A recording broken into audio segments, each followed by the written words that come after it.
جب لوگ شکر نہیں نہ کرتے پھر نعمتیں چلی جاتی ہیں۔ لَإِن شَكَرْتُمْ لَأَزِيدَنَّكُمْ، اگر تم شکر کرو گے تو میں نعمتوں میں اضافہ کر دوں گا۔ اور رب فرماتا ہے وَلَئِن كَفَرْتُمْ إِنَّ عَذَابِي لَشَدِيدٌ، اگر تم نے کفران نعمت کیا تو میرا عذاب بھی بڑا سخت ہے۔ تو اس عذاب کا ایک معنی یہ بھی علماء نے کیا ہے کہ وہ نعمت تم سے چلی جائے گی اگر شکر نہیں کرو۔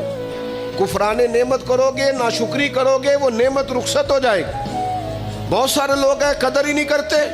جہاں بھی آپ ہیں، جس مقام پر بھی ہیں، جہاں بھی ہیں، آپ کا سینہ ہر وقت چوڑا ہونا چاہیے۔